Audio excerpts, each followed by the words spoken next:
For October the 4th, 2024, we talk about Astro Bot, Satisfactory, Final Fantasy XIV, and much more.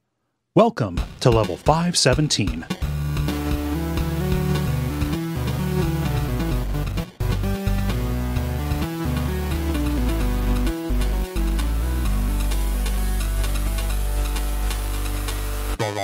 My name is Kole Ross.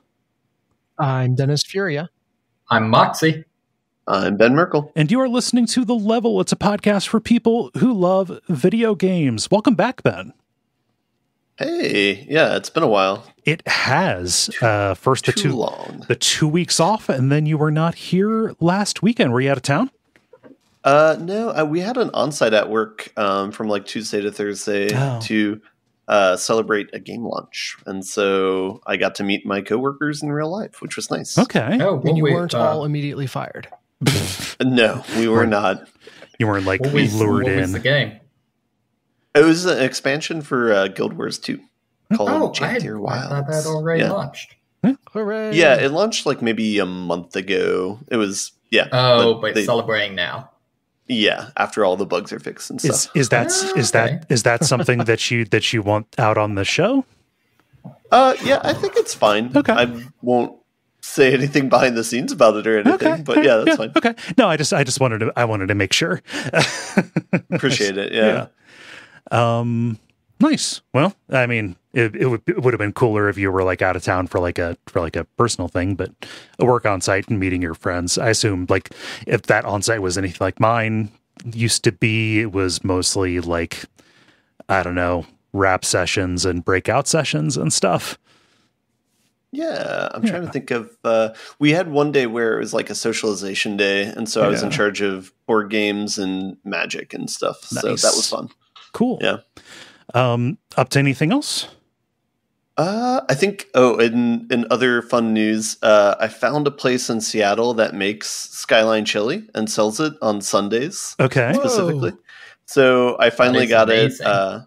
I got it last week. I got two 12-ounce containers of it, and I've already gone through one of them making conies. So it's pretty close to OG Skyline. So I'm pretty excited for that. Nice. Use it sparingly, but between that and then I also found a place that makes really good Philly cheesesteak. So I don't know, Midwest food nostalgia going on here, I guess. So you'll be dying of a heart attack in about 3 weeks here. Yeah. Have you inflicted Cincinnati chili on other people?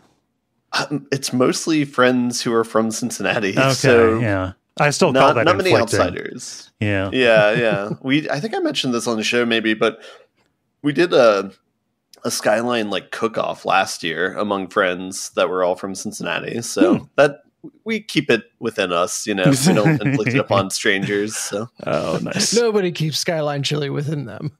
Yeah. Time makes fools of us all. Nice. Let's see here. Dennis, you had something pretty big. Yes. So I had the launch of Deck of Wonders, or relaunch, I should say, on Kickstarter. This is for the Master of Dungeons expansion. And we are 9 hours, 8.5 hours into it, something like that, as at the time of this recording. And it has gone extremely well this time around. So, always kind of scary to pull something down and retune it, but looks like that was the right decision. So it's out there in the world. It seems to be getting traction. If you haven't checked it out already, please do and share it with anyone that you know that likes gaming. But that was the big exciting thing from the past several days. Nice. So like, is this like all consuming? Like, have you just been watching the total all day or? Yeah, well, so I try to write a thank you note is aggrandizing it. Like I have a copy paste little thank you that I message out to every person that backs. So I've been slamming those left and right. And there was some, I offered up some cool little extra goodies that you could get right away if you backed the campaign that I had to pull down and then came back for this one. So fired those off. But no, it's been pretty measured, honestly. And part of that is by design. And hopefully, it's not too much to the detriment of how the campaign does. But I think, trying to keep my sanity while I do it is important, and something that, having, I guess, now gone through it twice, this being the third launch, I'm trying to be more mindful of. Yeah. But yeah, so, I definitely was locked in today. My mother-in-law took our youngest, and the other two were at school, obviously. So, got to focus in there. But no, went and ate dinner at my in-laws' house tonight. Here tonight, obviously. It's amazing how much better it feels when things are going well. Right.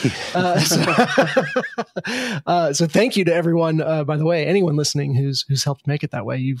You have made my day, week, year, etc. So and go check it out. Like this isn't just a launch for the expansion. This is also like, you can, if you missed out the first time, you can get both at the same time. Yeah. You can get the original game. I think there's like 300 copies left of it. One fun anecdote though, I realized at like 10 last night, like, oh God, the intro video that I did was kind of centric around launching at Gen Con, which I am not doing anymore. And that is no longer relevant. Oh. So I need to generate a new video from scratch. Go.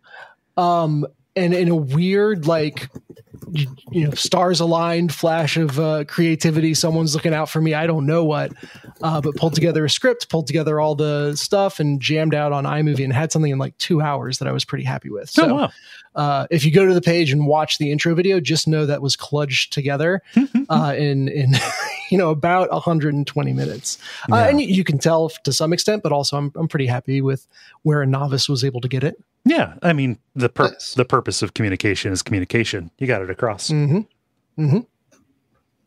It's better when you don't like overthink it too.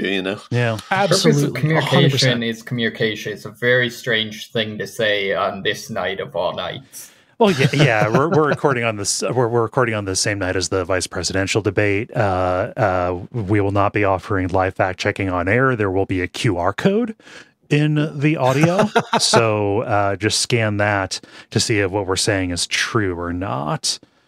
And meanwhile, on the other side of the world, people have decided the best way to communicate is with missiles. Yeah.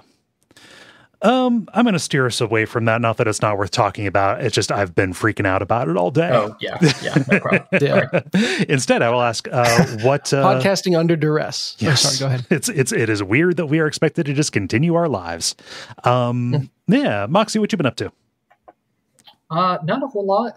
Getting ready for a trip that I'm taking with family next week. And then... I don't know, just got a couple of craft projects on the burner. I'm working on some bracelets, some beading, stuff like that. So I'm currently experimenting with different ways to dye bone beads. Okay. So I've got tea worked pretty well for kind of a light tan. I tried coffee, hoping to get a brown, but that really didn't work. Just got the same tan. And now I'm trying some sort of South American plant called like Jagra that is supposed to dye things black. Okay. Trying a South American plant called coca? I'm not sure. Apparently this is like what if you see like it's the South American equivalent of like henna. Okay. More or less. Oh, cool. Okay. Hopefully it works out. Yeah, we'll see. I'm not sure. I might just need to give up on like the hippie natural thing, and my fallback is either Rit dye or India ink. Rit dye will work. Rit dye will do it. Yeah. And that's easier to control too, probably. That's true. Yeah. Oh, I don't have too much going on. I went to the hockey game yesterday. I went to the Columbus Blue Jackets. It was a preseason game. Nice. My brother, like, just neither of us have a special interest in hockey. It was just he saw very cheap tickets to be basically right up against the glass. like one row back, pretty close to one of the goals. So it was like, I don't know, that's worth a trip to. And it's been a while since we did anything, so went there. Even though it was preseason, the place was pretty well full. They were playing the Washington Capitals, I think is the team, and haven't been to a hockey game since like middle school, and haven't been to a sports game. I mean, in forever. So you have never been in the position to be the one building the pyramid. No, I don't even know what a pyramid is. It was very similar to like attending a Catholic mass a little bit, where I didn't know the stand-ups and the sit-downs. Yeah. Yeah. You have to find a little old lady to stand next to you that's been doing it her entire life, and then you just follow what she does. Okay. I don't know if that applies to hockey in the same way as mass. Yeah. So the Blue Jackets lost, and that sucks, but it was still cool for the overall show and experience. Apparently, I believe it had to have been somebody on the Washington D.C. team, but like I guess one of the members of that team was like at January 6th and like rolls around with Confederate flag stuff on his on everything. So like there was somebody behind us who was just yelling, "Hey, so-and-so, where were you on January 6th?" Like, the entire time, whenever he got near. It kind of fucking ruled. Not gonna lie, that's a bold choice in a sport where fighting is legal. Yeah, and also as conservative as hockey is. Yeah, just in general when it comes to the sports. So that was very entertaining. Hilarious. That's awesome. Yeah. So I don't know. Cool experience. I don't need to go and do it again for a while, but I was really hoping to hear I've got a taste for blood. I need to see someone's teeth knocked out. No, there were some fights. There were a couple of good scraps to me and in or out of the game. In the game. In the game. To me and Chris, it was kind of a wonder why anybody would fight in a preseason game. Like, why would you do that? You're practicing. I guess. You gotta get ready. Because all your other brain cells have been destroyed. So, anyway, it sucked that the home team lost, but I don't have any skin in the game. I just wanted to see some hockey, and I did. So it was achieved. Nice. The thing I still wonder is they have those tiny little goals. What is keeping a team from simply like hiring a retired sumo wrestler to like just sit in front of the goal? I think because although the goal looks pretty tiny, it's actually pretty wide compared to like the arm span of an individual person. And also if you're just like sitting there, like the corners would be unguarded, and people taking a shot on goal, if the defenders aren't doing their job, like you can pretty much put it wherever you want in there. So you need somebody who is mobile. That and just sitting down means that the puck will be hitting you, as opposed to like actually goaltending, which would involve like putting a pad between you and the thing, or a glove in between you and the thing. So you would be hiring somebody to just take very hard, very cold rubber straight to the dome at 100 miles per hour or so. That's why you don't see a lot of beanbag round testers. Yeah. So I don't know. It just interesting. I usually don't leave the house and go do stuff, but that was a thing I left the house and did. So personal growth. Yeah. It looks. Sorry, 1 sec. I'm doing the math.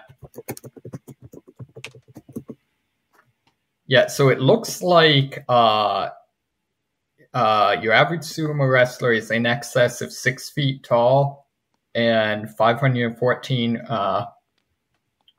pounds, and a hockey net is 6 feet wide and 48 inches tall. So maybe if you laid sideways, you could maybe block the whole thing. But do you think they're 48 inches wide?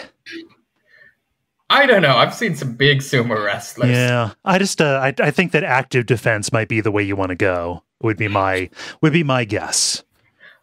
What I'm really angling for is I want to see the like inspirational sports movie where like a sumo wrestler is trying to break into hockey. Oh yeah, and they might also be more useful in a different position too. Honestly, you get somebody that big, you want to get them moving probably because they're harder to stop. Sure. Yeah, I don't know. So I don't know if the position of monster is as common in hockey anymore. Yeah, but it used to be one person was just assigned to go around and fuck up the other team.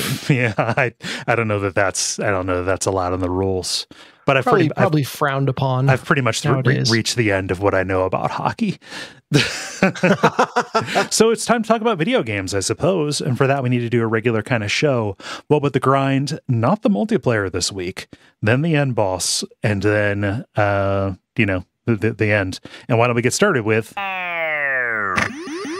The Grind, where we talk about what we've been playing over the past period of time or so. Ben, I'm going to go to you. You've been away for a little bit. Yeah, I've amassed a little bit of a list here. A few oldies and a couple newbies. So yeah, let's just get out of the way. I'll talk about the old stuff first. I've continued playing Half-Life Alyx. I think I'm about halfway through the game. It's still enjoyable as a game. I don't think it is like I don't know, like in the years since it's come out, like I don't know if it's like the must play like VR game that everyone has touted it to be. Mm-hmm. Like I think, or maybe rather to say, I think games have come out since then that have kind of matched the quality of it. So I don't know what the experience was like when it first released. If it was like the lone excellent VR game in a sea of like less good ones, but it's good, and it's like it's definitely enjoyable, and it has like one of the strongest like narratives in a VR game that I've played. Mm-hmm. But like I'm just as happy playing Beat Saber, I would say. So like it's kind of a weird little paradox there. But anyway, I do want to say there are still a little bit of glitches on the PSVR 2 to PC adapter that I'm playing with. Mm-hmm. It has crashed like 2 or 3 times playing it in the past week. Okay. Where you just have to like basically restart it, where it'll freeze like on load. Yeah. And I assume that the game itself like runs fine if you're just playing it natively on like the NX on PC. Yeah. Just because I kind of expect that out of Valve. I didn't have any problems when I played it like over the like beta version of like Steam Link or not Steam Link, over the beta version of like Oculus Quest Link, where you had to like tunnel through a couple of different things to get to it. Yeah. So that sounds like a problem with the software. Yeah, or the hardware, like the adapter part. So it's either that or like my laptop or something like that. So it could just be a me problem. Totally fine with that. Mm-hmm. And honestly, it hasn't like ruined the experience of the game or anything. It's not as like detrimental as something like Cyberpunk, and especially since it only happens like on load, it's not as serious of an issue because it's happening when you get to a checkpoint or when you're reloading a game. Mm-hmm. And so it's not like in the middle of the action or anything. I don't know if I mentioned last time, I did jump down the difficulty because I was running out of bullets. I am perfectly okay with that in this situation because I am scared playing this game. Head crabs are scary. They're scary in the dark. They're scary when they pop out at you. I think something I've been frantically Googling, I don't want to spoil like myself on the game, but I have been Googling things like, when does the game stop being scary? And things like that. So I think I know the shape of it from Googling it without spoiling myself. And I think I'm at the end of the scary part. But yeah, anyway, it's still very good. That's interesting though. Sorry, I have to double click on this. Knowing when it stops being scary makes it less scary. Yeah, because there's like a light at the end of the tunnel. Like if it was like this all the way through, then it would be a little bit more of a slog. Okay. Yeah. And basically there's 2 types of enemies. There's the head crab type stuff, and then there's the what's it called? The bad guys from Half-Life 2. Combine. Combine. So Combine is just gunfights, and it's like pretty cut and dry, and I mean, they try and mix it up a little bit where it's like some of them have shields or some of them try and flank you and that sort of thing. But it's like a pretty de facto sort of gunfight. Whereas everything else is kind of like a haunted house situation where it's like you're going down like a creepy hallway and stuff. I haven't checked to see if they have like an arachnophobia mode on this, but like if you have arachnophobia, I don't know how you play this game because like it is just littered with head crabs that look very close to spiders that jump at you. And it's, anyway, somebody watched me play it this past week and saw me scream as like head crabs jumped out and oh no, it's okay. That's just my normal screaming when I'm playing a video game noise. Anyway, graphics look great though. Narrative's great. It is well paced. They do a good job of, it's a Valve game, so they do have a good amount of polish on it. Have you met Jeff? No, and okay. I don't want to know anything about that, but I know that I am right before that. So I've heard other people mention it without, but I don't know anything about it. I don't want to. All right, so that's all I'm going to say about Half-Life Alyx. It is good. I think kind of how I would peg it is it's good, but I would not advise people to like buy a VR system just to play the game. Calling it the killer app or whatever, like, I don't know. There's a bunch of stuff that uses VR a lot better, but I think that for the concept of a big single player campaign with a story that is like a huge arc kind of thing, it is the VR game that is most like a big tentpole PC title. The problem is that is not the most interesting thing that VR can do. I couldn't say it better myself. It's they're the only ones to have done this as well as they have. However, it is a different landscape in VR, and so that is not necessarily the best way to do like a VR game. So anyway, moving on from that, the other thing that I've sunk a bunch of time into is I started playing Satisfactory again after the 1.0 release. So they released 1.0 I think maybe like 3 or 4 weeks ago, beginning of September, something like that. And so basically with that, they basically like locked in the tech tree, locked in the features, that sort of thing. I think they're still going to work on it, or they still have like updates to come, but this was just kind of like hey, you can play the game now, this is stable state, we're committing to all this. So that was enough to bring me back, and I guess like the hype of like them launching it and watching other people play it and stuff like that drew me back in. I sunk like 2 weekends in a row on this, so I probably put like a good 20 to 30 hours in it. It is weird how this game is kind of like a job, and how this game also closely approximates software engineering, and it's still somehow fun. So I don't know that I've ever played a game that made me feel more like I was a victim of technical debt than in Satisfactory, when I recognized a problem and started trying to rip it out, and then just seeing how much I had to rip out in order to efficiently accomplish what I now knew I needed to accomplish with a better understanding of how the pieces worked. Yeah, and then on the flip side of it, it rewards you for like long-term planning and being like, oh, if I do this, then I will future-proof it, and then like feel really good, like like 30 hours later when it doesn't come back to bite you. I'll say in broad strokes what I worked on, but basically the old factory I basically had like maybe 16 single storage containers that had different resources that were being piped in. And then I had that connected to one manufacturer and two constructors, where I would just plug and play conveyor belts into it based on what I wanted to like quickly construct. Oh no, that's a bottleneck. Oh no. Well, no. Like it's not meant to be like long-term construction. It's for things like space elevator things, where it's like, okay, I need to make 500 of these, but then I can tear that down. Gotcha. Okay. So it was a good system. The only thing that you need to do is like figuring out what long-term items you need. Like if you need motors like long-term, then you need to make a new storage container for that, and then figure out where you're doing that and having like a steady pool of that, so you're not like draining resources.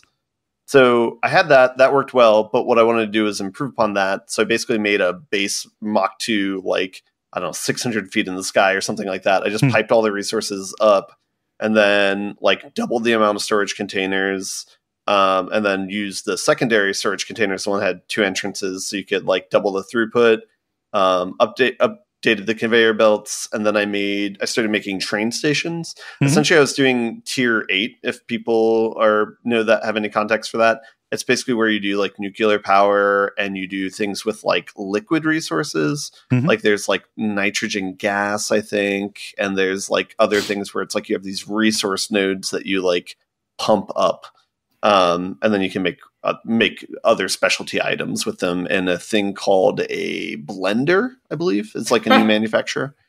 Yeah.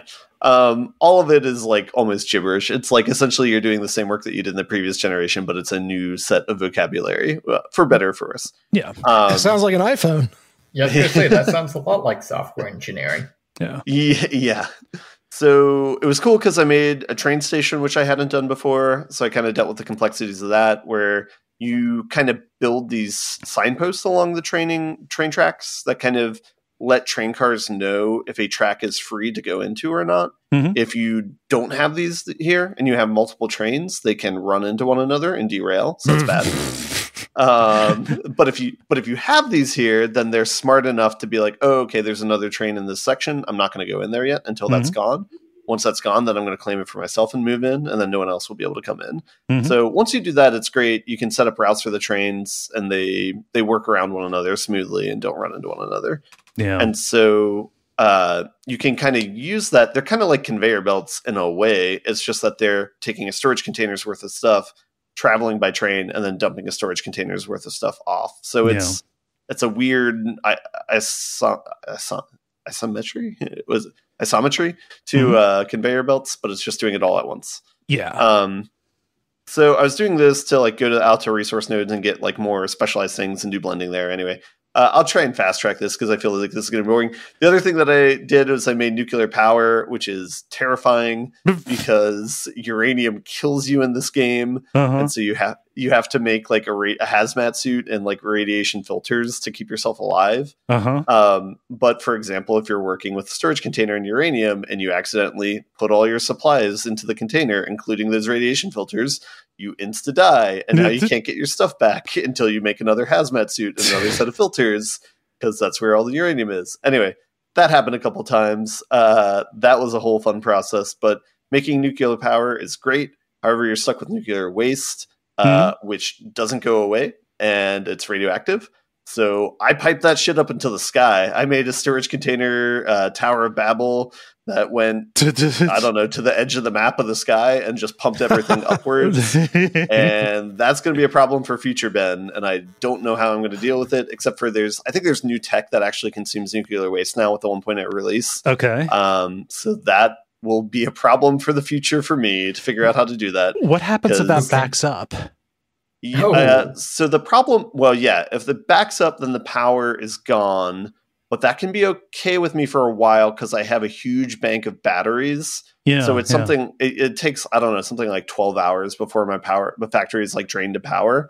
So at least I have like a heads up of like, oh, I'm losing power slowly. I need to do something to deal with this. And I kind of had that heads up, and that's what made me have to go and do nuclear power in the first place. But then, I built up that grid even more. I don't know how many batteries I have, somewhere between like 100 and 200 in a grid. So I have like a good buffer of power at least for whatever I want to do for the next thing. Now, and then I'm trying to think, is this the one with like enemy aliens? And if so, can you build nuclear weapons? There are enemy aliens. They're not too formidable. There's some that jump at you. There's spiders in this game as well towards the harder areas. You can build like basic like weapons to take care of them, like a railgun and like stick to hit them with. Once you get like the hover pack, which allows you to kind of float in the air if you're near your electrical grid, the enemies aren't really that bad because you can just hover above them and hit them with your electrical stick, and the AI is not smart enough to deal with that. So I'm fine with that. Anyway, Satisfactory, a lot of fun if you like that sort of game. I got to tier 9, which is unlocking stuff with like weird quantum technology. It basically looks like it unlocks like teleporting stuff where you can teleport from one part of the map to another. Okay. But like when I got to tier 8, I just looked at that, saw the amount of work that would take to do that. And I'm like, I'm going to come back to this later. I'll see you in a year, Satisfactory, but it's been fun. So I think I'm going to put it down for now. But I did enjoy playing that for a couple weekends in a row. It is still an addictive game, and but it does appear to be just doing the same thing over and over again. Like the setting up the nuclear power feels very similar to setting up like the coal power when you have to do that, and like whatever the next thing is. So yeah, take it with a grain of salt. But it's also like, I mean, like, yeah, you are trying to get a resource and then building the thing to process it in an efficient way. But like, there's overlap in between them from what I remember. It's like, okay, like I, can't just like stop doing one and start doing the other. Like the old one is going to factor in. And so like, I need to figure out how to make that transition without totally disrupting everything that I need while I'm working on the goals. Like, for sure, it's just like the debt of that seems to be the operative thing, where like each individual thing might seem pretty similar, but like thrown onto the pile of other things that you're managing and trying not to just turn into a big mess of spaghetti. That was the thing that I found interesting about it. And you can definitely shift, because it's like nuclear power obsoletes your entire previous power grid, where it's like you can just focus on that and you're fine. You can tear everything else down. Another thing is around that level you unlock Miners Mark III, which is like triple the base miner. And so then that's kind of a game changer too, because it's like you can go and tear up all your previous builds, or you can try and upscale things to just like triple the throughput and stuff like that. But that definitely changes things, where it's like, if you go back and look at your previous infrastructure, it feels so antiquated, where it's like with some few upgrades, it's like, you can get so much more output than what you had before.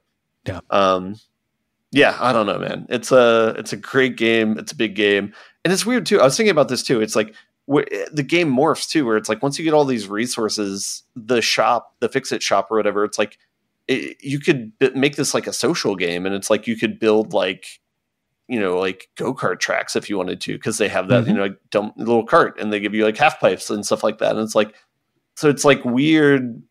It's weird where it's like, I don't understand what the game is. They tried to add a narrative with the 1.0 release, but it's like, it's very like hand wavy and kind of like, I don't know. I didn't get a lot out of it, but I don't know. It's there for people like who kind of want that, I guess. But Immoral Corporation, probably more going on the planet than you think.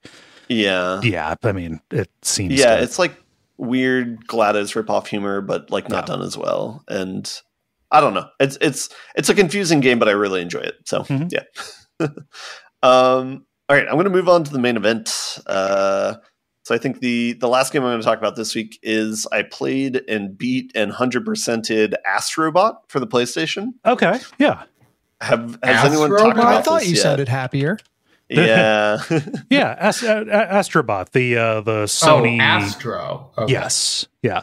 The Sony 3D 3D platformer that people got mad at me for calling a big commercial for its... for like game properties that they don't make anymore. Yeah. People got mad at me on Twitter for that.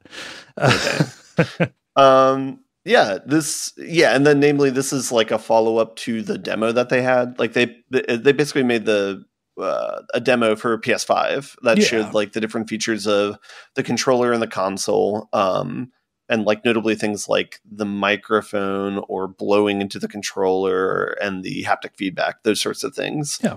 And it was a great demo. And that kind of was like a precursor to what this game is, where this is like a much more fleshed out version of that. And then on top of that, like it's a really good, like fun and entertaining platformer that's like really elegantly done. And it's like, I would say it's like up there with like Mario Odyssey. It might not best that one, but it is like a very polished and satisfying platformer. That said, I'll say with a caveat, like I think it kind of puts its best foot forward in the first half of the game. and then it gets a little sloggy in the back half, maybe. But I mean, it was a good enough gameplay loop, and it was addictive enough that I 100%ed it and played it like really quickly, like in maybe like 2 or 3 days to finish it.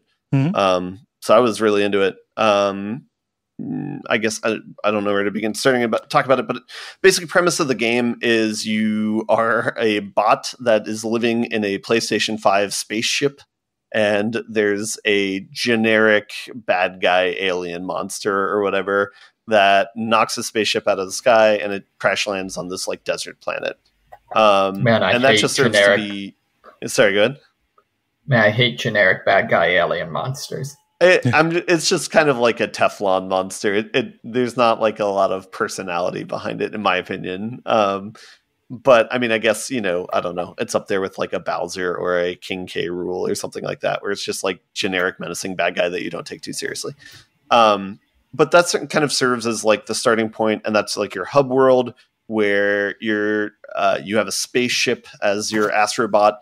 And there's 5 different galaxies, which serve as like the 5 different worlds around the hub world that you go to. And then each galaxy around you contains different planets, which are basically different levels you go to get stars, the equivalent of that. And then there's like kind of random like side missions and encounters that you can have in each of the galaxies.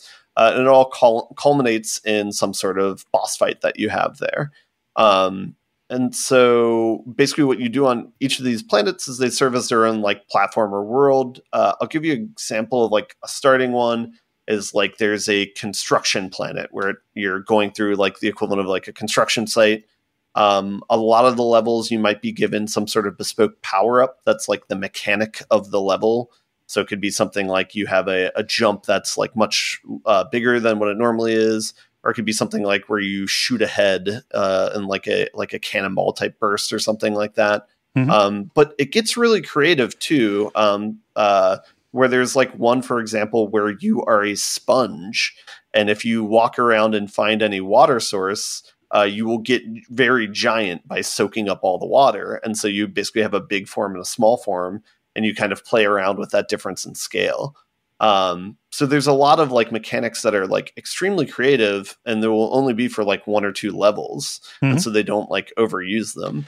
So that's kind of like, okay. That's the thing that I heard, like the comparison to Mario Odyssey is like the variety of and commitment to its gimmicks. Yeah.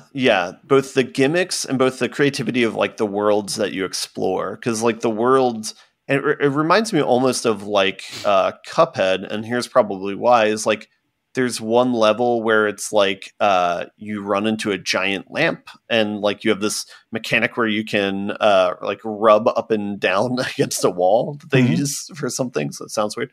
But if you rub up against the lamp, a giant genie comes out, and now the entire world is like floating in a tornado, and you have to fight this genie. So it reminds me of Cuphead because there's like a level like that in there. But the creativity and diversity of like the environments and like the bosses that you face are all there in this game.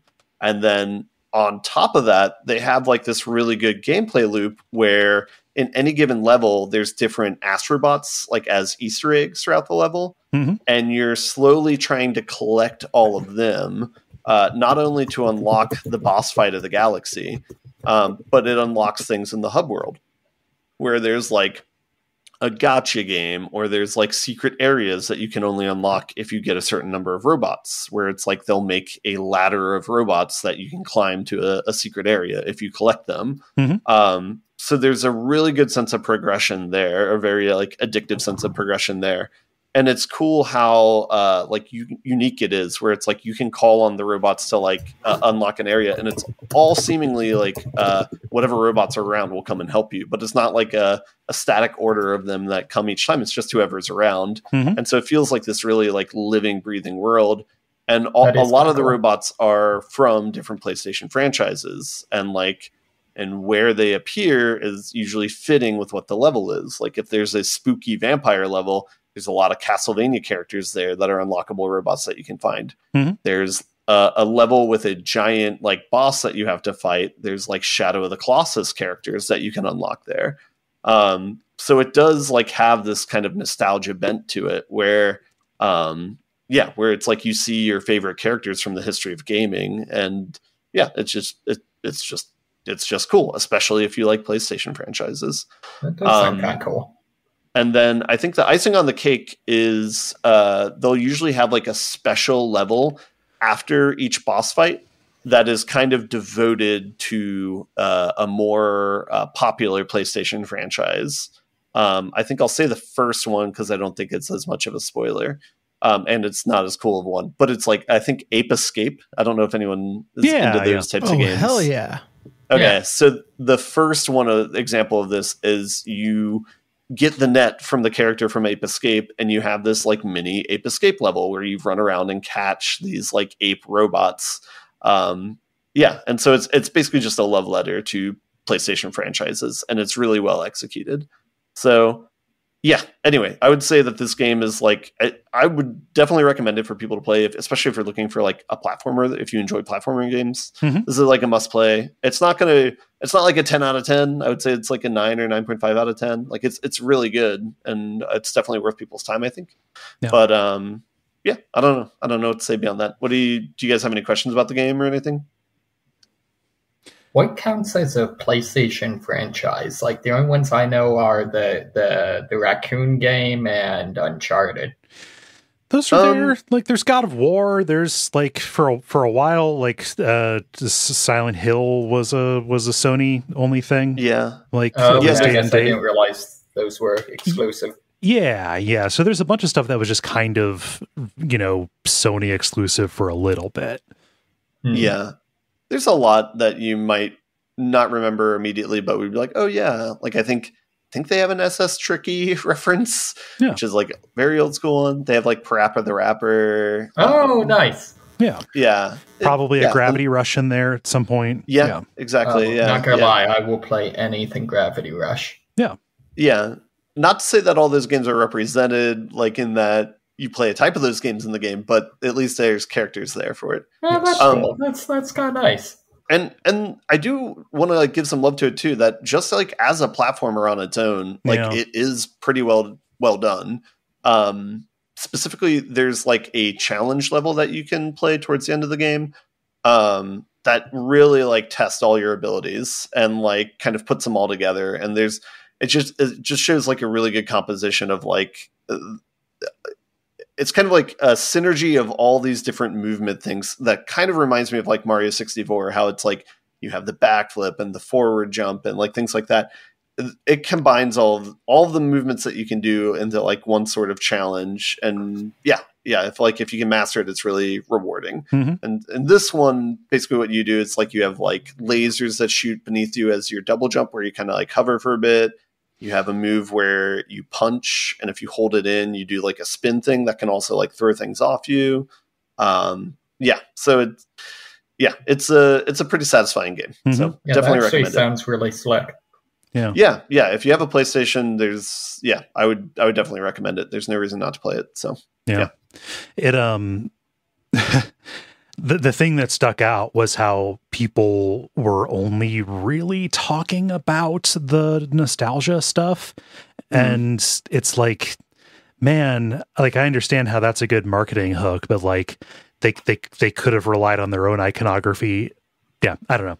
It just like I do not know that those two things, the inventiveness of the platforming and the, I'm going to say this like in a value neutral way, pandering of the Sony iconography. I don't see those as linked up, and hearing about one is way less interesting than hearing about the other. And like just the fact that this is kind of going to be the Sony mascot game instead of like, oh, here's an incredibly solid platformer in its own right is, I don't know. It does seem a little bit like a bummer that this is the best. This is the best we can get. I guess I wouldn't be as like loving on it if it was just like purely nostalgia driven. Yeah. But like they genuinely have like really creative levels that like surprise you, where it's like, oh, this is happening now, like halfway through the level. Yeah. So, and again, I think it is kind of front loaded, where I think the first half has more of that sort of creativity and surprise than maybe the back half. But I think that's somewhat forgivable, and I think it ends on a good note. So yeah, I mean, it's worth it. It's one of those things where it's like you don't have to play every exhaustive level. It is a little bit padded, where it's like I think there's 300 things you can collect total, so I think it's like 60 per galaxy. But like to get to the boss, I think it's like you might need 150 or something like that. So kind of it's permissible where it's like you can kind of speed through it if you want to. So yeah. And did you say roughly how long is the game? I would say it's maybe like 10 to 20 hours, I would guess. Yeah, because I feel like, at that length, the second half being a little weaker is like a much bigger problem if you're playing, a Souls game or something where it's like that's 30 hours of slightly weaker. Yeah. But, for a fairly short game, I mean, that's not really that big of a deal. And I will admit that part of it could be with how I played it, where I was trying to 100% it. So perhaps that was a self-induced like sort of slog. But yeah, your mileage may vary. Yeah. That's all I got. I'm glad you enjoyed it. Yeah. Yeah. Yeah. Let's see. I don't have anything new. Who has something new? Okay, then I guess like it's your turn. I guess I will go. So I was going to talk about these last week, but it makes sense to talk about them together this week. So I've been playing a brand new little game called EverQuest. Really? Never heard of it. It'll never catch EverQuest? on. So covering City of Heroes on Watch Out for Fireballs got me kind of nostalgic for MMO play. Not my favorite type of game. Fell off of them in college just because, time and everything. You needed to do things. Yeah. But, playing City of Heroes got me thinking like, oh yeah, I just have, I've been aware of EverQuest fan servers for a very long time. I just have never gone through the process of like downloading a client and getting it set up. For anybody who's unaware, EverQuest is one of the original like 3D MMOs. Came out back in 1999. It's still getting expansions, but like really had its heyday from like 2000 to right around when WoW came out and completely like upended all of massively multiplayer online games. I played this back in like late middle school, early high school. And so kind of nostalgic for this era a little bit. So I wanted to jump back in. And there are lots of fan servers, many of which are like progression or era locked. So like there's one that is just, it is just the way EverQuest came out in 1999. And then from that point, there are ones that are stopped at this expansion or that expansion. The one that I'm on is called Project Lazarus, which is locked right around the time when I stopped playing. So like the expansions that came out like right after Lost Dungeons of Norath. So it's like locked in like 2004, 2005, something like that. Was Lost Dungeons, is that the one that has the instances? Yes. Yeah. That's the one that had the instanced dungeons, which was a big deal at the time, Prior to that, if you wanted to go to a dungeon, everybody shared the same world. And if another guild had already squatted or claimed that particular place, well, I guess we're going somewhere else tonight. You had to share spawns, you had to share camps, all of that. Instances made it so, people could do the same thing at the same time and not step on each other's toes. So jumped into this one primarily because it also has some like, quality of life stuff built into it. But the primary thing that I wanted to mess around with is that playing EverQuest solo is not very fun. It is made to be played with a full group. Everything takes forever to kill and you're super fragile. But in the intervening time, people, a very dedicated community of sickos, have put together a ton of tools to automate play. right? Basically to have these macros running at all time, so that you are driving your main character, usually your tank, and you have a party of additional characters that are operating on conditional logic, right? So I rolled up 6 characters, and that became too unwieldy. Brought it down to 4. My paladin, my druid, an enchanter, and a magician.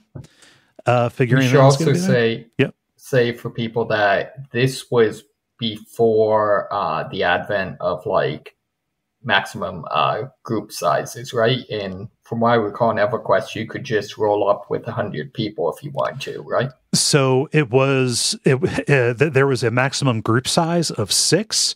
However, whole guilds, like basically, if you were trying to take down an entire zone, there was nothing stopping you from having a raid that was as big as the server could handle.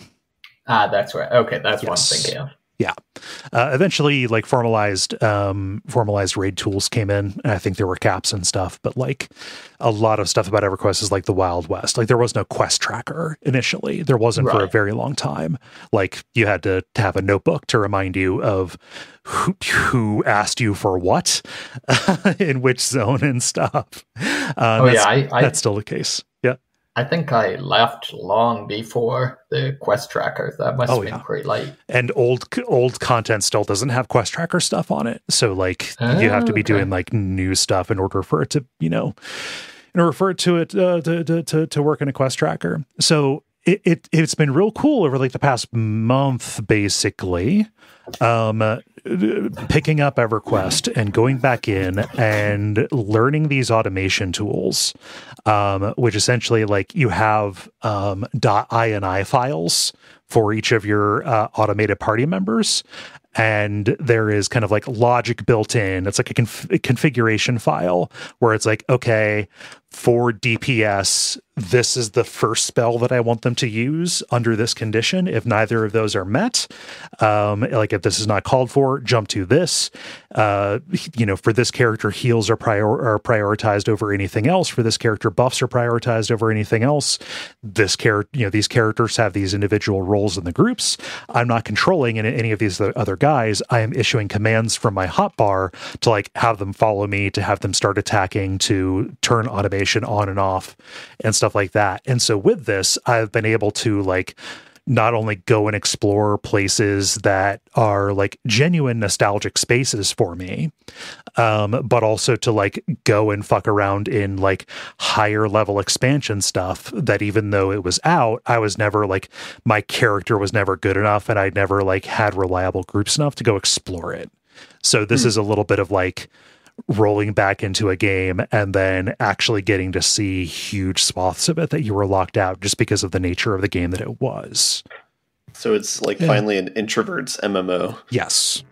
Well, it's like how you can go back to your childhood playgrounds now and push all the other kids off so you can actually play on all the equipment you want to. Yeah. It's my turn on the curly slide. God damn it. So I want to know, do these scripts simulate guild drama? Like what hotkey has the druid and the enchanter start sexting each other, and then that makes everything weird? No, there's no all human emotion is stripped from it. It's you need the full experience here. I think we know the next big thing. Yeah. I'm sure AI can do that now. That would be really sad. That would be really sad if it was automated. There was somebody like apparently there's like I'll decide to kick the one real person out. Yeah, yeah, man, you're just not. You're really screwing up these raids. You're not being efficient enough. Okay. Yeah, if you were automating like the personalities of your guild and talking to them, there's a social network that I've seen like screenshots of that's like an all AI social network where you just post to it and then AI responses come in and say, it's very interesting that you talk about X. Here are facts about X. What do you think about? Like it's literally just having Chat GPT talk to you with a bunch of different profile pictures, and it is one of the bleakest things I've seen. Yeah, no, I'm sorry. No, what I am doing by automating away the social, the socialization part of it, is way less bleak than that. Well, and also, are you streaming playing EverQuest? I did stream once just to show people how it worked. Since then, I did a lot of this on my week off, right? Just playing this guilt free, and that was pretty cool. To stream and share that and run around to some places. But since then, I've just been kind of doing it when I can steal an hour here or there. And that is not the best conditions under which to stream. Fair. Yeah, fair enough. Yeah. So I don't know. It's an old ass game that I've made new by messing around with all of these mods and spending a ton of effort trying to get them to work, but eventually building in Final Fantasy XII's Gambit system into this in order to, meet these particular challenges and stuff. I'm kind of at the point, my characters are in their mid 30s and the level wise.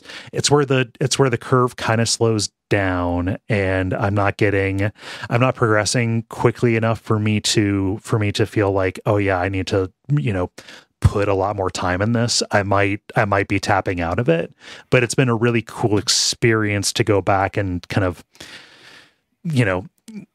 revisit these places and these hostile systems, for pure nostalgia's sake, right? So I guess this wouldn't matter. I was gonna ask, do all your party members automatically speak the same language? But I guess they don't really need to speak. No, yeah. It and also this is pulling from post when in-game languages mattered. Oh, really? They removed that? Yes. That was present on role-playing servers for a while, but I think around Lucklin or around Planes of Power, they got rid of the language system. I'm not sure how I feel about that. Yeah. It was undeniably a horrible system from a gameplay standpoint, but still, it was part of the experience. It was, yeah, and it made traveling large distances pretty hostile. So for people who are unaware, in base starting EverQuest, you started with languages based on what character race you were playing, right? So humans spoke common, halflings had their own language and also could share a little bit of common, etc. And when you were in different places, different towns where they spoke a different language, the NPCs would speak what appeared to be garbled text. But as you heard the language and skilled up in it, eventually it would progressively stop being it would be progressively less garbled until you just understood it.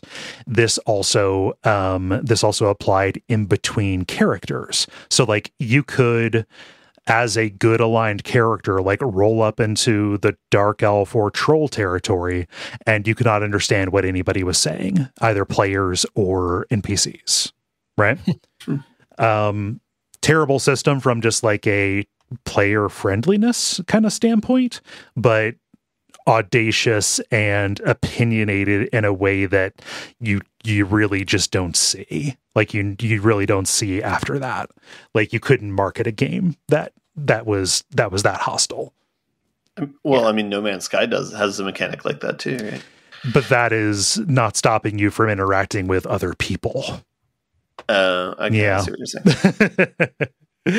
Yeah. So ultimately what it led up to was people making macros even back in the day and just spamming phrases over and over again in private chat in order to train it up. So it was just a minor annoyance, but everything was kind of was just a version of that, coming up with a cool system, and then people finding very boring and uninteresting ways to completely bypass it, which is why they got rid of it.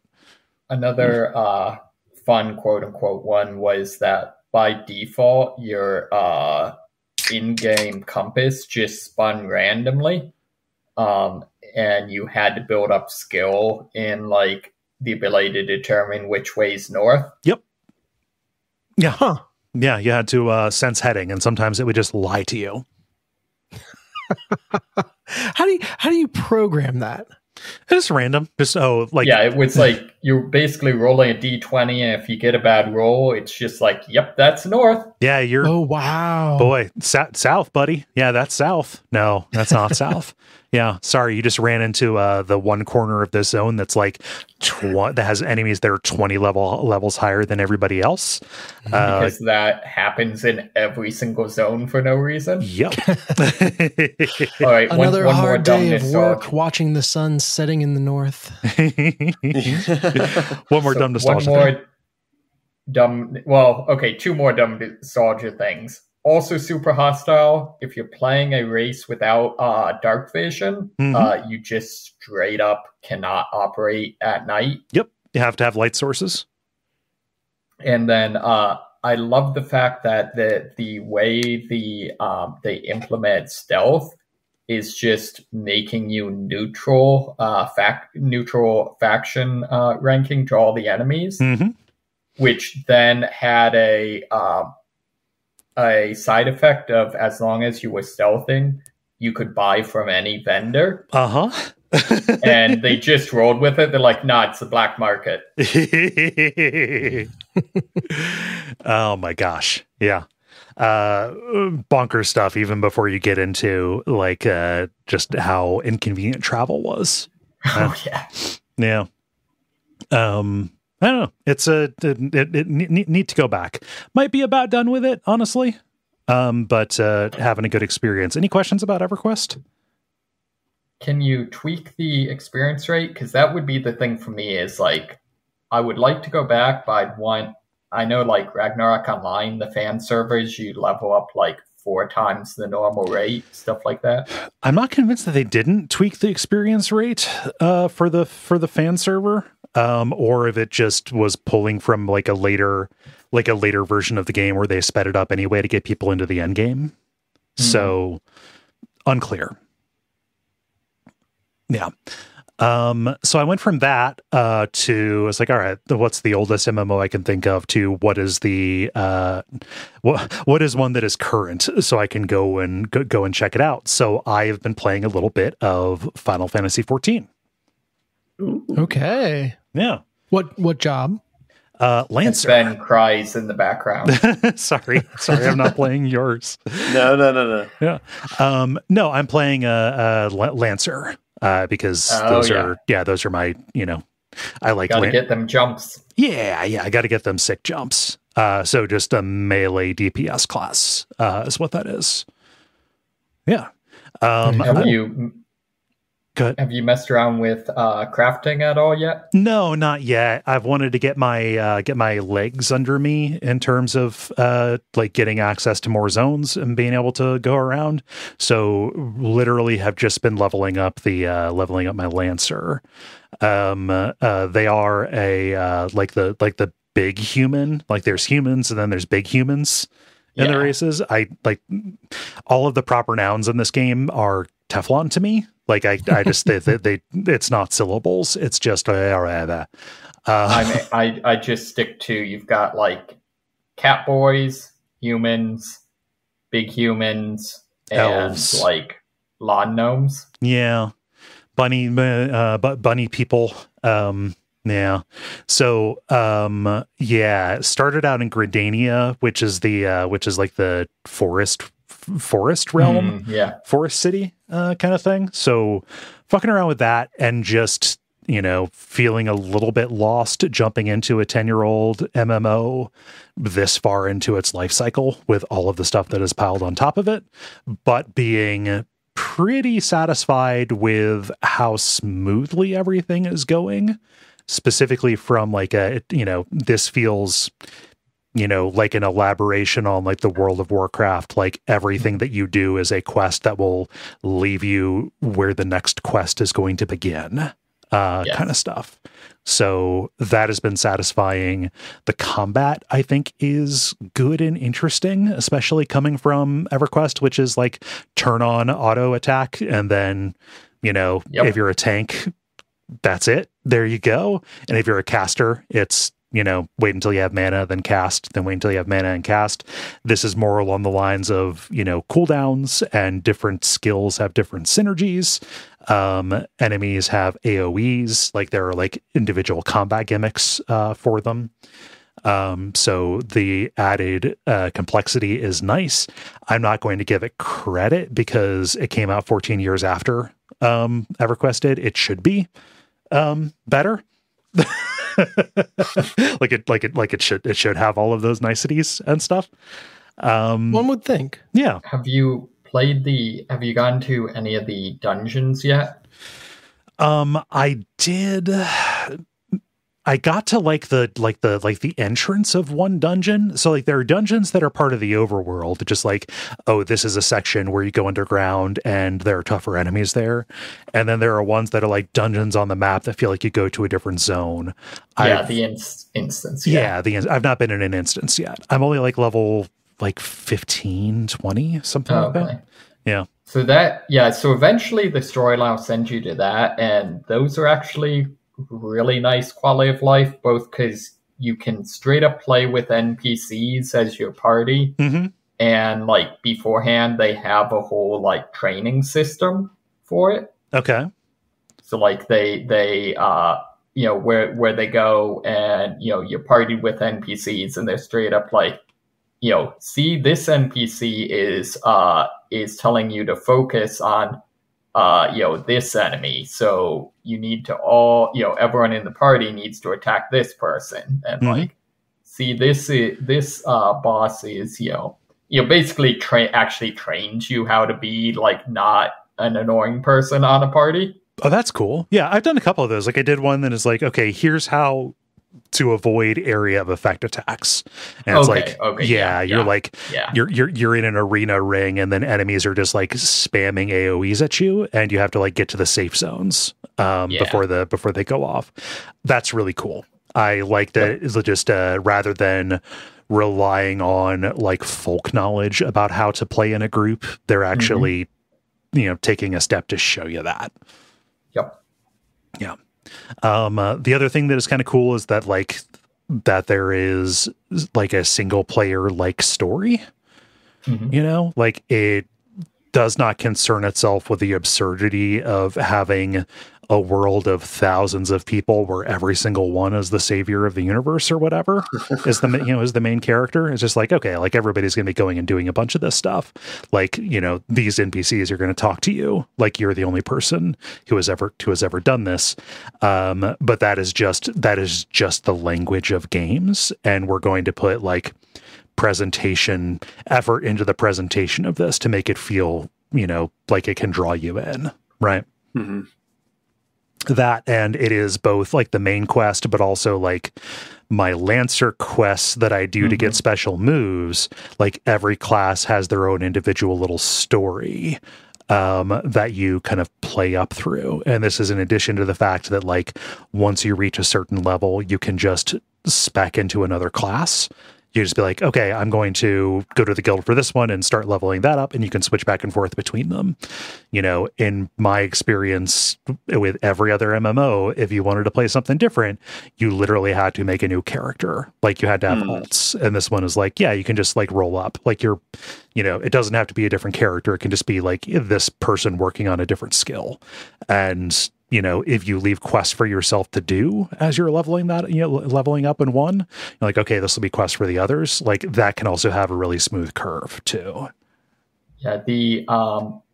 I know the Pugilist storyline at least is very delightfully hammy. Like it's straight up the whole like, what? That's our master's first student, but we thought he was dead. That whole like every kung fu movie trope. You're saying the pugilist story is ham-fisted? Yes, I am. The Lancer one. Oh, good. Oh, go on. No, go on. No, the Lancer one, you're going through the test to like learn the art of being, being a close-up fighter with these spears, and then like this, dark and mysterious Lancer who is basically kind of it's just Kane from Final Fantasy IV starts like hijacking your quests and making you do more dangerous versions of them because like the Lancers Guild has grown soft and complacent. That's awesome. Yeah.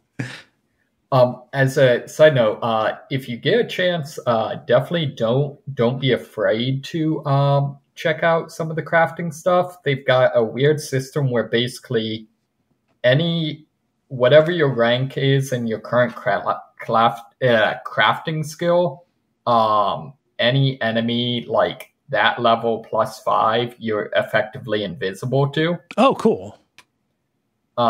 And their crafting system actually has a fair amount of gameplay to it. It's basically, it's got a thing where it's like you have to you have a certain number of moves you can make, and each one can raise or lower the quality of the end product, and or like how effective future moves will be, that sort of thing. And so it's all about like trying to figure out what is the combination of moves I do to get to max quality. Okay. So yeah, it's actually a lot of fun, and there are quests with it. Obviously, they're not as exciting, but some of them are fairly endearing. Yeah. I don't know. It's neat. It's a lot of fun. It's a great game. I found myself enjoying it. I would like to play more. If people are like, oh, Kole is getting into this MMO era, this will be all. It's all we're going to hear about. I think I'm just in a mode right now where a to-do list game feels really good, and some people start Skyrim for that, and for me, it's like. Especially with Final Fantasy XIV and the way that it's structured, like I can sign on for 20 minutes and like knock out a couple of quests and then just leave off and go do something else. Right. I don't know that I've like had a session on any of these that has lasted more than like 90 minutes. So I do love that go on. Can you speak to like socialization? Like, do you interact with other people much when you play, or? I am not interacting with a lot of other people in this. I'm not finding that you necessarily have to. Yeah. It pretty aggressively, like, if something is too high of a level for you, or if you're going into something where it's like tuned for a group and you're not a group, like it will tune the encounter to make it so you can accomplish it.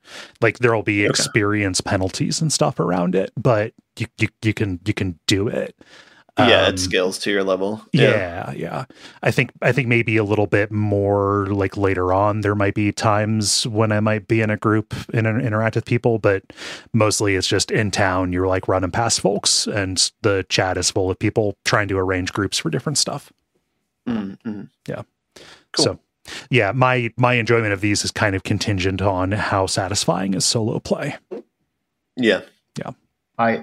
I really love that whether a Final Fantasy game just came out or just came to PC or whatever, that the main character is just straight up identical to the Derplander from Final Fantasy Online. To the what?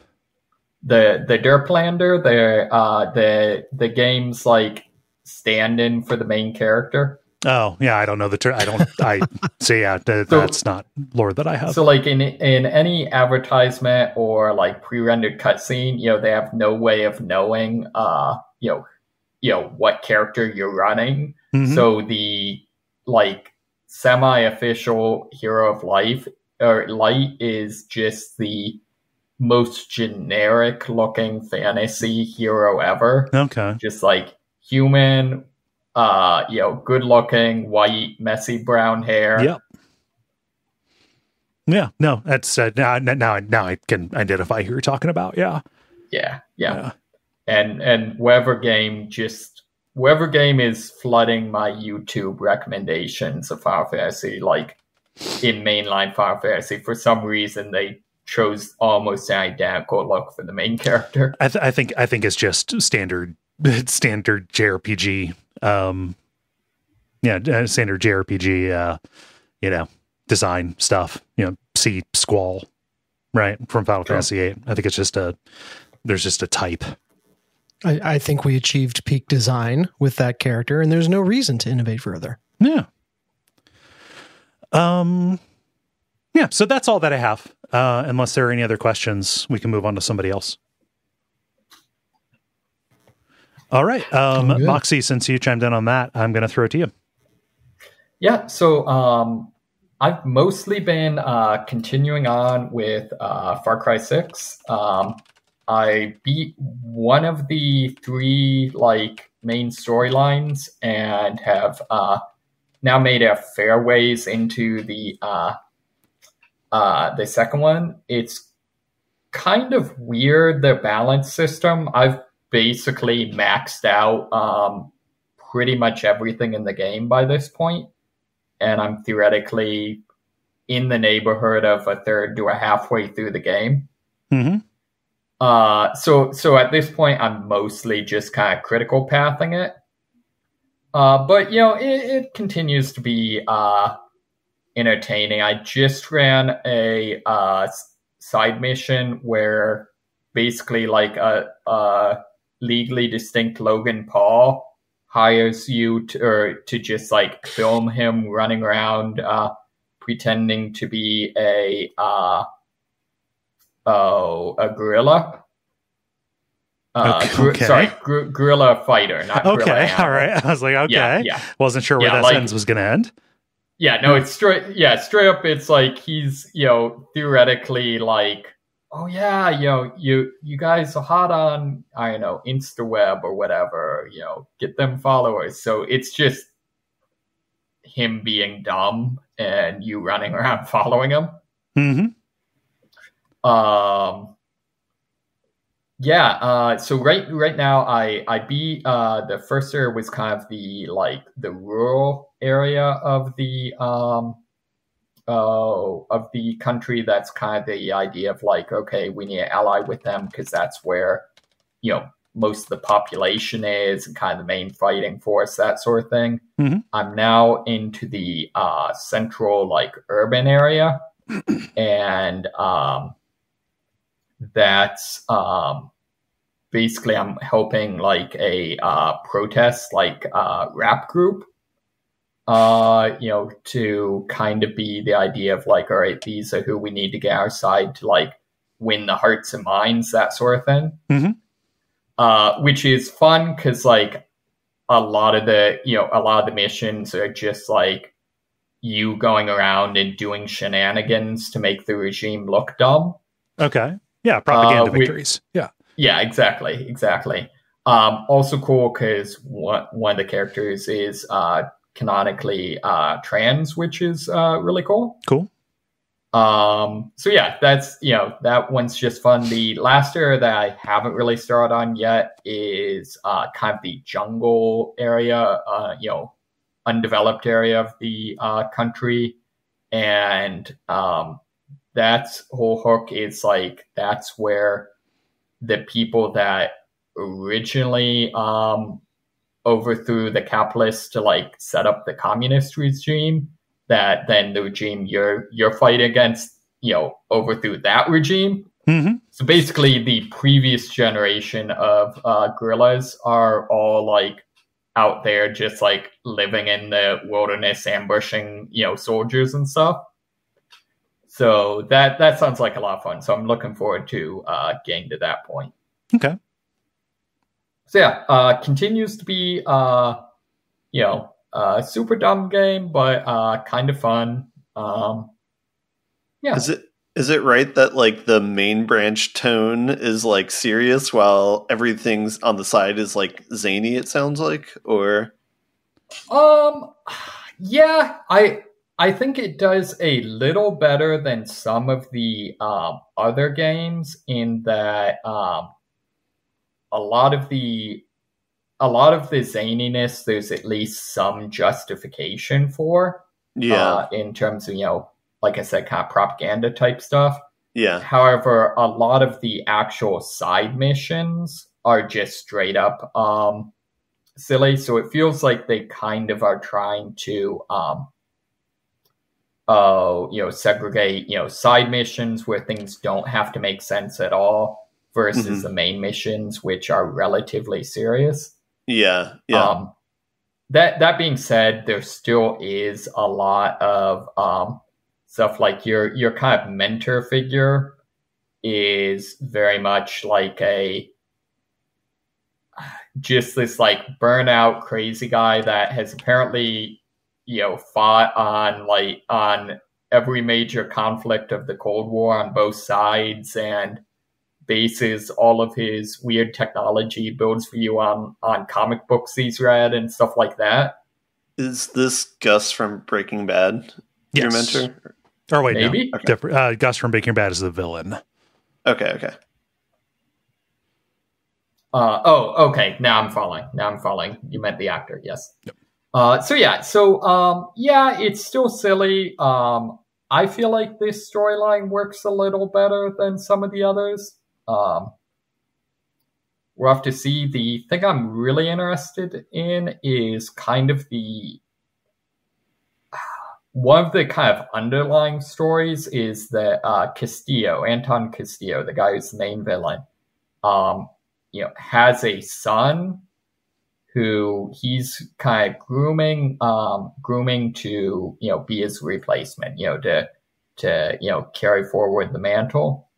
And initially in the game, like the way you get drawn into all this is you're trying to escape, and his son's in disguise on the refugee ship you're on.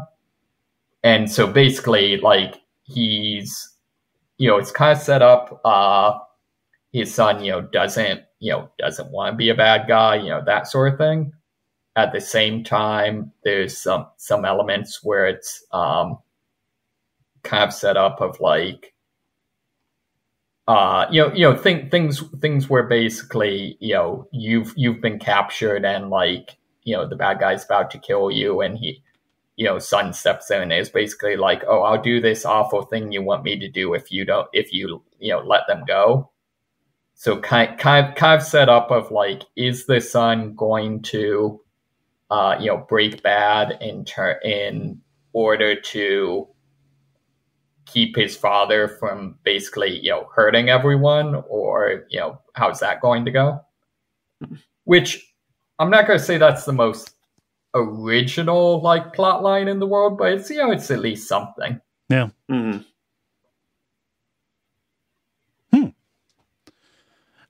Anything else about Far Cry 6? Nope, that's it. Only other thing I played is I installed and played just a little bit of Legend of Mana, and honestly, I think that like I played for like an hour and didn't actually get to the game. Okay. Is this the brand new Mana game, or Legend of Mana, like the re-release of the PlayStation Mana game? I think re-release of the PlayStation. Okay, yes. Because there was the new one that came out relatively recently, but there we go. Okay, this one, it's got some weird system where you have to like choose what part of the world you want to set the game in, and then like build up the game map puzzle piece style. It's just very strange. Mm-hmm. Yeah, I that is from an era of Square where I could totally believe that they were already being being real loosey-goosey with when a game starts. Yeah, so yeah, I have to see. Maybe I'll continue on with that. Maybe I'll find something else. I don't know. Yeah. But yeah, that's all I got. Okay.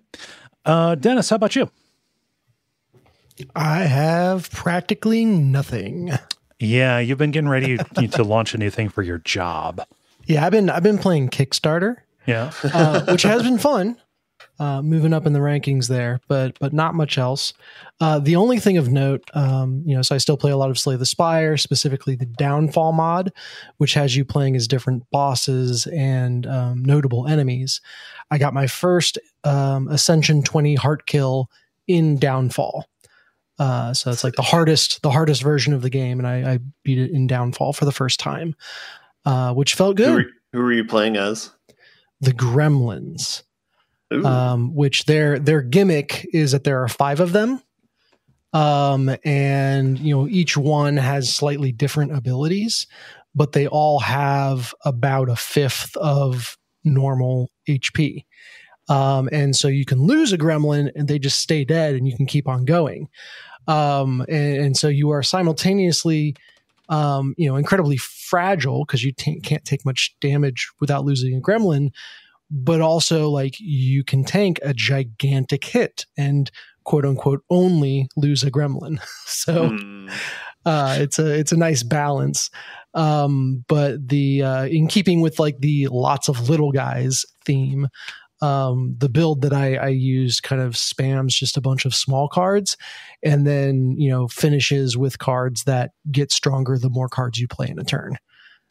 So yeah, it feels very good when you throw a bunch of random trash out of your hand and then play one card that suddenly is like a lawnmower, mowing them down. Apart from that, yeah, I've been playing Kickstarter. Yeah. I gotcha. Well, Kickstarter is a game in its own right. Kickstarter is a game with a lot of games on it. Like Fortnite. This is true. Kickstarter has a great win condition. Kickstarter Metaverse. No, thank you. Kickstarter has a what then? A great win condition. You get money. This is a good win condition. Yeah. The end boss. Now it is time for the end boss, where we talk about things that are happening in the world of video games around us. I'm going to get us started here with, I'm going to get the bummer news out of the way, and I'll move on to the other bummer story, which is, I realized I didn't post it here, which is that Nintendo is up to their tricks again, not content to just kill one prominent Switch emulator, Yuzu. The name of that one. They also recently came for another one called Ryujinx, Ryujinx. The developers behind Ryujinx, one of the only Switch emulators that is under active development, no longer. They said they got a cease and desist about it. They did not want to get sued like the people who made Yuzu. They had to settle out of court for $2.4 million. Yeah. And to give a sense for like the size of this project, Ryujinx itself had a Patreon supporting its active development that was making $1,600 a month from 800 people in its community. So this is a bummer. People will come out and say, oh, you're killing the video game industry by downloading this. People should buy games if they want to play them. That is all well and good. However, time and again, we have seen that emulation is the only reliable way to ensure that games will be playable in any form for any amount of time. Well, at least personally, I'm more than happy to play buy the games. I just don't want to buy Nintendo's shitty hardware. Yeah. There's all there's all kinds of stuff, and the arguments about piracy have happened forever. I feel pretty firm on this. Nintendo going around and cutting this off is only going to harm people in the future.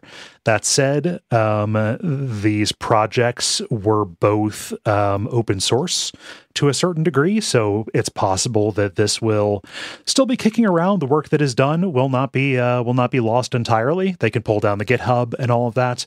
I just checked. Currently, their GitHub is down, so hopefully someone forked it beforehand. Yeah. Yeah, I mean, what do y'all think? Am I Am I being a little bit too lenient on what is technically a crime, or fuck Nintendo? Yeah.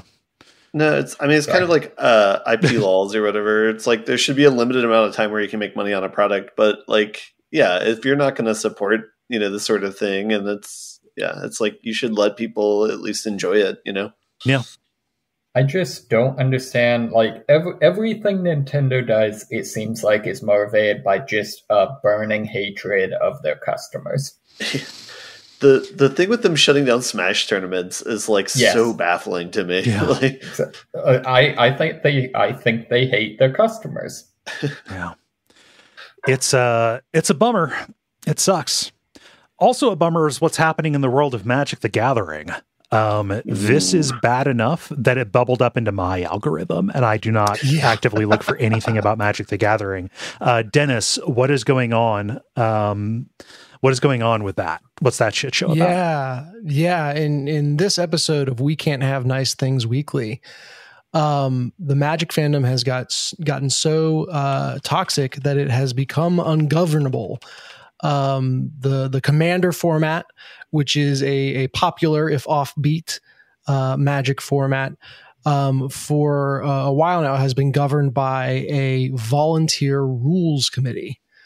These are people outside of Wizards of the Coast who kind of do updates to the rules, specifically in the spotlight right now, to card bans.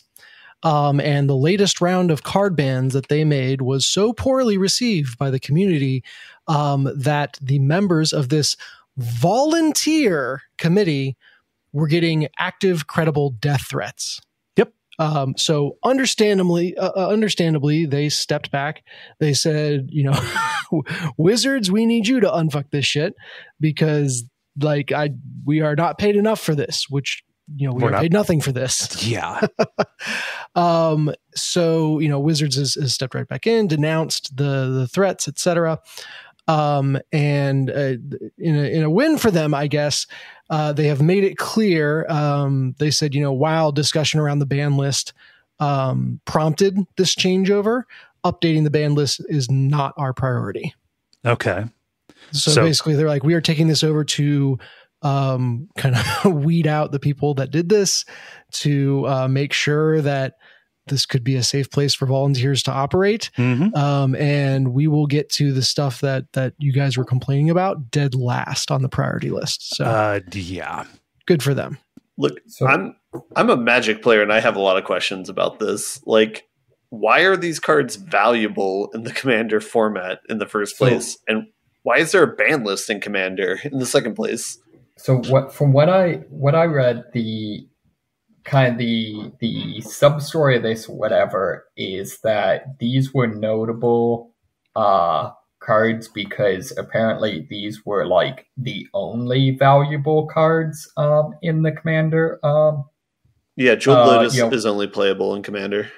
Well, one of them's only playable in Commander, and then also I guess the understanding was, in Commander, it was kind of a thing where, like, you buy these 3 cards and then you don't really need to buy any other expensive cards. So a lot of people were more willing to buy, a couple of expensive cards as opposed to, like, hey, at any given point, to stay competitive, you might need to drop even more money.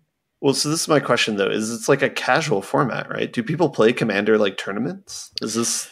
Apparently, yeah. Yeah, because you only need one-ofs, it is...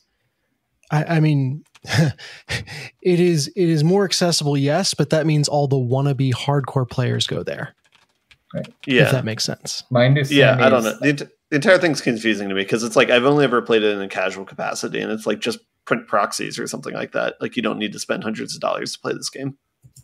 So I think it was more people bought some of these cards assuming that, I can sell this because it's valuable in Commander and make,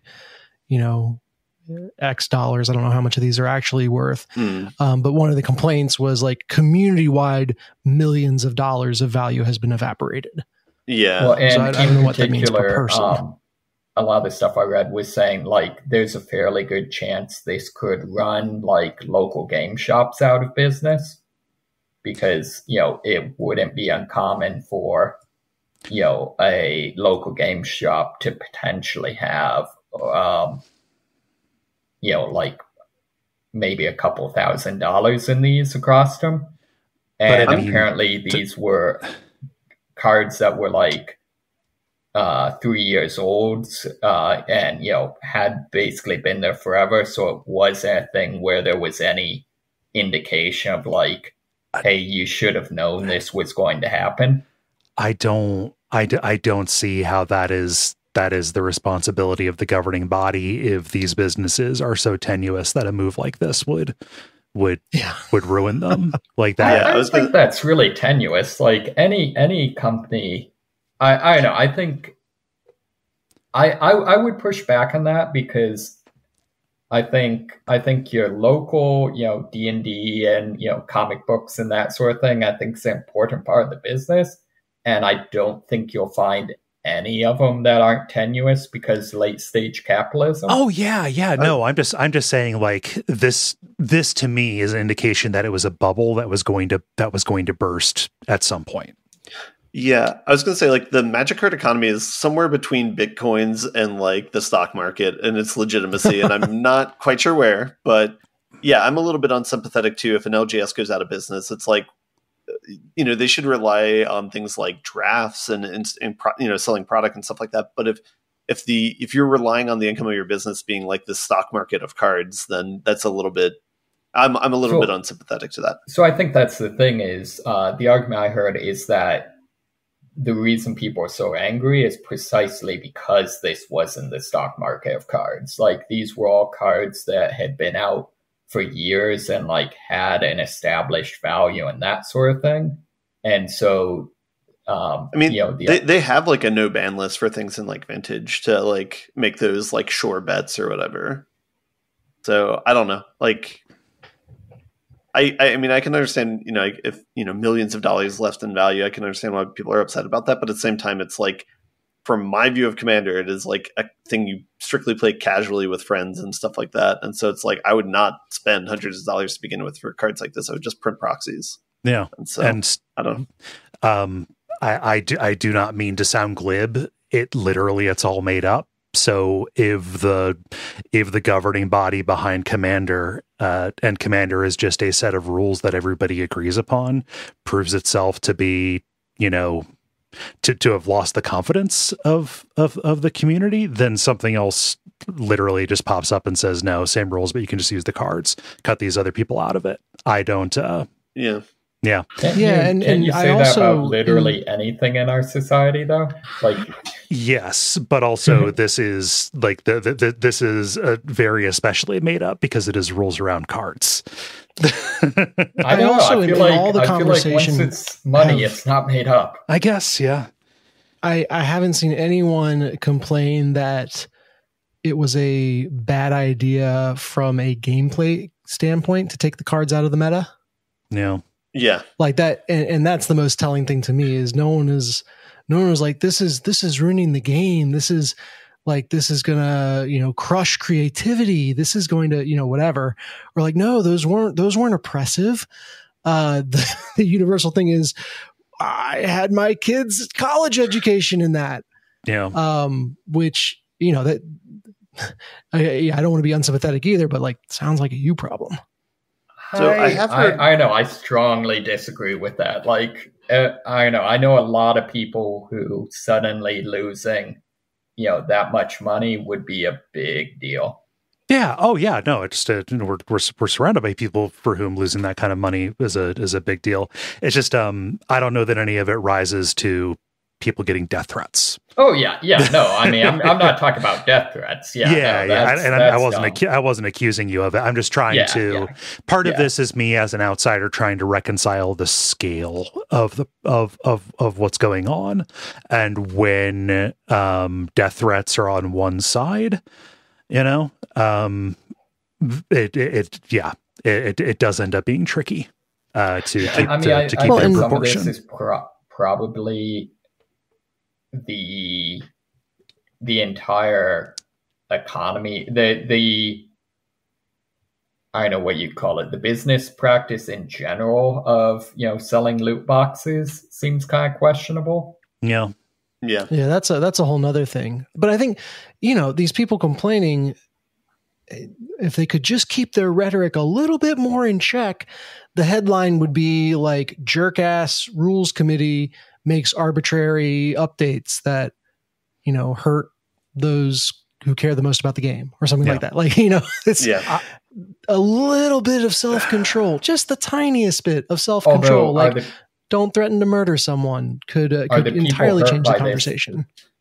Are the people hurt by this, though, the people making threats? Oh, I don't know.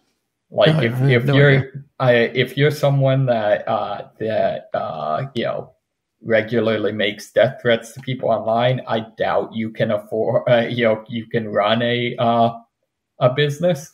Well, I mean, people in a personal stake, when they talk about like, oh, my value was erased. Like, it's like, oh, I spent a lot of money getting these cards so I could win every match, or whatever the benefit of having these cards was.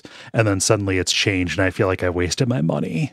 I don't know that, I was going to say, I think you can compare it to something like CS skins right now, too, where that hasn't been affected right now, where it's like, would you invest, $20K in like CS skins to try and make a profit off of them? It's like, if that suddenly plummets, like, I think that's like inherently part of the risk as like, so I don't know. Again, it kind of goes back to like, the abstract question is like, what is it okay to invest money in? And it's okay for you to profit off of, it's like, in the US, it's like housing values is kind of maybe one of those that's like ethically okay, but then there's other I don't know. Yeah. It's to a weird place. It also feels so divorced from the fact that it is a game. Like, are these cards necessary to win? Like, are they valuable because of the rules? Like, are they necessary to even be competitive in this? And thus holding these cards means that you are always waiting for the bigger fool to buy them at a higher price than you did.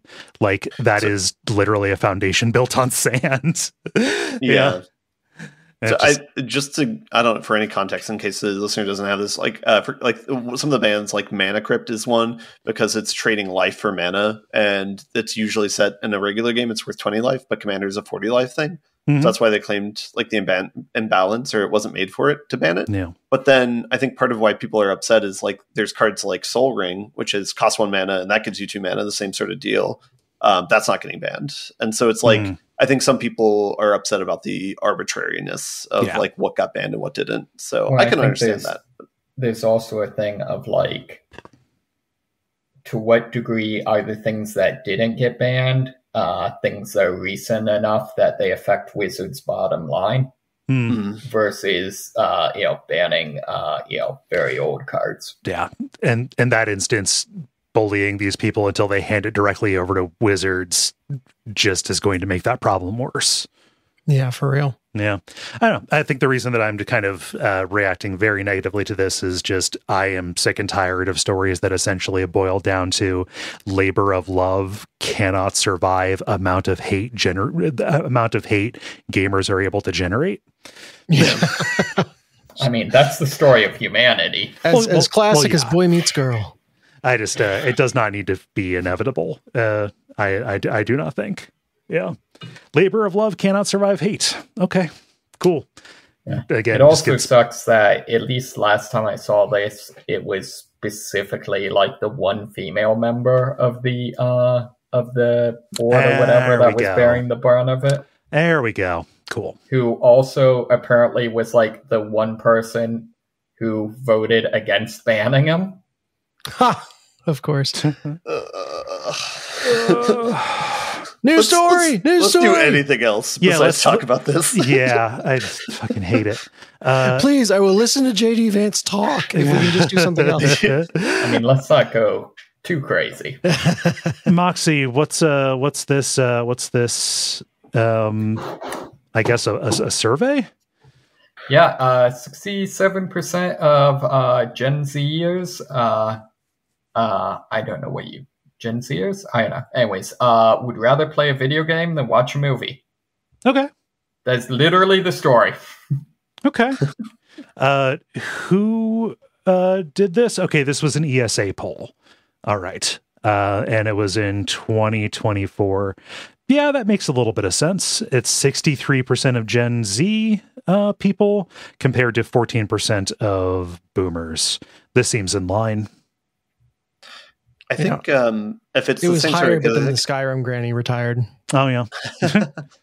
I think I saw this like posted a few weeks ago too, where it's like also like the demographic shifting as well as like older people playing more as well. Like since like people our age are aging up, you know? Yeah. And then I think there was also something like watching games like is on the rise as well, which makes sense kind of. I'll be totally honest. I'm not sure I won't rather watch a game than play a game. Oh. Watch a game than watch a movie? I think there's cases for it. Yeah. They make better games than they make movies right now. Yeah. Watch a game or play in a movie. I mean, I think there's things for both. Like I enjoy like watching people play like Magic, for example, on Twitch. You know? Yeah. I don't know. We'll see where it goes. Just it seems to track just where the money's going and stuff too. Yeah, unfortunately, I feel like this means we're not going to stop getting like $3 billion AAA games. Yeah, no, it's gonna industry's I'll gonna get weird. That my story. Yeah. Nice. So my story is just it's a rumor, but it's probably a trumor. Because it's based on speculation by Jason Schreier, who's usually right about insider news. But basically the headline is that the next Horizon game is going to be an online game, and any effort on a Horizon 3 single-player game will be done after that. So this is could be a scary story, I guess, especially if you like the Horizon franchise. Kind of details in the article talk about how like this is kind of part of a wave of games where Sony basically invested very heavily into like live service games, and then has since scaled back on that, kind of having the amount of games that they want to develop with that after seeing kind of abysmal results with that, with things like Suicide Squad or things like Concord. But this is one that's still in development, and so kind of raises some eyebrows. It's like, I can believe that a good live service game exists. For example, I don't talk about this much, but I do play like Marvel Snap still from, and like that's like a live service game, but I still enjoy it and think it has good game design. But yeah, so it's like, it's possible the Horizon team can put something together like that, but it is like eyebrow raising and a little bit concerning. Like I think people would probably be more comfortable if they were just working on single player games. Another fun fact of this that I didn't know until I read the article is they have both a Horizon 3 in the works, and they have a sequel to the Forbidden West game, which is like a separate game. And I think that one is one that they want to tie that story with the PSVR 2, the Call of the Mountain storylines together in the narrative, at least. Which that was a fun fact that I didn't really know, because I just assumed the Call of the Mountain was like a one-off story franchise, but apparently they're going to try and integrate that in. So cool. Yeah. But yeah, I don't know. Shrug. Maybe this game will suck, but it seems like everyone at the company is working on that. So it's a little bit like watching a lab rat keep on going for the piece of cheese that zaps them, but a lab rat eventually learns. And I don't think that Capital is capable of learning from this. I think they see a workforce that they can just churn through, throwing years of their life at this, trying to chase the infinite money machine. Yeah, it is a weird cycle where it's like, while this is happening, I'm sure there's some like moderately sized like indie companies or, AAA companies that'll make like actually good games with actual good gameplay. And then the focus will just shift. And it's like, all right, let's make 10 more of these. And then it feels like the cycle just continues. Yeah. I mean, it doesn't help that they also just don't make good live service games. Yeah, that the demand for them seems to be pretty flimsy. Yeah. Well, I think the common problem is like a profit motivated motivations for making a game. Like that usually doesn't result in a good game. No. Right. And if Destiny 2 can't make it happen, I don't know what can. Yeah, I mean, I'd be interested to know. I wonder is Warframe's developer publicly traded? I don't know. No clue. Yeah, you can take a look at that. Like Warframe is a success story, but that is also a profoundly strange product and company. Yeah, they're a private company. Yeah, I think some of it's potentially just like good art is incompatible with publicly traded. Very specifically, good art is incompatible with private equity. Well, yeah. Yeah. We'll see. I do not know anybody who has played Horizon Forbidden West or is especially excited about the remake of Zero Dawn coming up. I have not encountered this person in the wild. Has anybody here? No. Nope. Okay. All right. They don't exist. All right. I heard Forbidden West is good. They might be in embryonic stage waiting to be woken up millennia from now. I'm not sure. Maybe. I would say, I think Forbidden West was popular. I just haven't played it. So yeah. I don't know. Huh. Oh, well, we'll see. And that's the last of the stories, I think. So how do you all feel about buttoning it up? Button. The credit. Thank you so much, everybody, for listening to level number 515. We appreciate you taking the time. If you want to support the show, you know what you can do. You can subscribe, leave a rating or review, support us on Patreon. It's all good. It's all stuff that we appreciate. Additionally, Dennis, what can they do for Deck of Wonders? Yeah, you can actually do the thing. No wish listing, no, signing up for emails. You can just go and back Deck of Wonders, the Master of Dungeons on Kickstarter. So do that. Tell a friend you think might like it. Like I said at the top, things seem to be going pretty well. So I am very, very optimistic this game will be out there in the world soon. Awesome. Mm-hmm. Cool. Is there anything I'm forgetting? Nope. All right. I've been Kole Ross. You can find me on Blue Sky at Kole Ross. I've been Dennis Furia. You can find me on Blue Sky at Furia Games. I'm Moxie. You can find me panicking about the debate. I'm Ben Merkel. And stick around for some titles.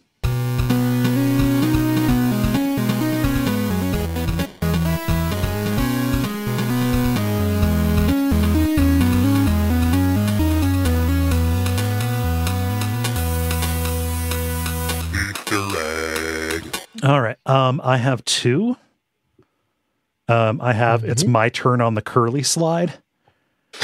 And I have Pretending to be a Gorilla, but gorilla is spelled like the animal. That's good. So those are both good. I had a dedicated team of sickos. All right. I had just one. I had Hockey Achieved from the very beginning. Okay. I got nothing. Okay. A dedicated team of sickos made me laugh the most. Yep. I like that one, the curly slide. I'm good with either of them. All right. I like, let's do a dedicated team of sickos. Sweet. Awesome. It is decided.